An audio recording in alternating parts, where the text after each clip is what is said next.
Ravi de te retrouver pour ce quatrième épisode des secrets d'une recherche d'alternance réussie.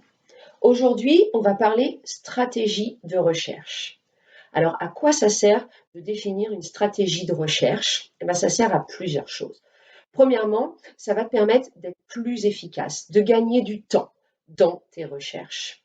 La deuxième chose que ça va te permettre, c'est de rester motivé. Parce que se fixer des objectifs, les atteindre, voir qu'on franchit des étapes, c'est un élément indispensable de motivation. Finalement, c'est un peu pareil que pour nous, les entrepreneurs qui devons vendre nos prestations, nos services. J'avoue que moi, j'étais réfractaire à toute idée de stratégie. Et d'ailleurs, quand j'ai lancé mon activité, eh ben, j'y suis allée sans écrire de prévisionnel, sans écrire de business plan, grande rame de mes conseillers. Mais ce qui m'importait, c'était d'accompagner des gens. Donc, je me suis lancée tout de suite. Et puis, au bout de quelques mois d'activité, bah, je me suis rendu compte que finalement, je m'arrêtais jamais. Moi qui avais décidé de lancer mon activité pour pouvoir décider de mon temps de travail, de le caler sur mon rythme, et ben finalement, je travaillais encore plus que quand j'étais salariée. Et puis, cerise sur le gâteau, je développais des accompagnements un peu dans tous les sens, sans vraie stratégie et sans vraiment savoir ce que ça allait m'apporter et comment finalement toutes ces activités allaient s'articuler entre eux.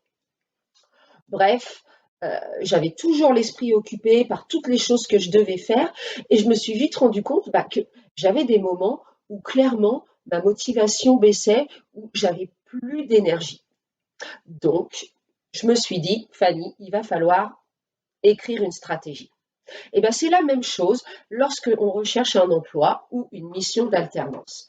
Finalement, si tu n'as pas de stratégie et pas d'objectif fixé que tu vas pouvoir atteindre en étape intermédiaire avant de décrocher ta mission, eh ben, tu risques de partir dans toutes les directions de façon un peu désordonnée et finalement de t'épuiser.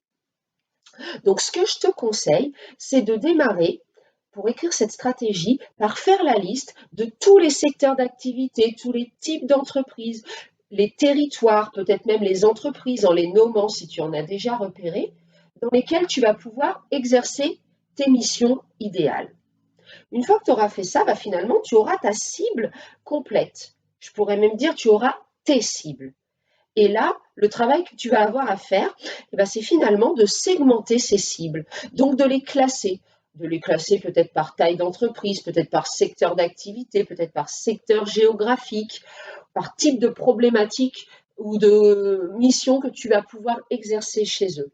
Peu importe, là, ça va être à toi de choisir en fonction des regroupements qui te paraissent logiques. Après, tu vas adapter tes outils à chacune de tes cibles et c'est là où tu vas te mettre à gagner du temps. Mais en attendant, une fois que tu as segmenté ces cibles, tu vas pouvoir planifier dans le temps le rythme auquel tu vas venir les prospecter, les aborder, envoyer tes candidatures. Et ainsi, tu vas pouvoir te fixer des objectifs de nombre de prospects, de nombre de contacts pris, de nombre de CV envoyés, de nombre de relances. Et en les planifiant dans le temps, tu vas pouvoir petit à petit, du coup, marquer que tu as atteint des objectifs, que tu passes des paliers pour ton objectif final.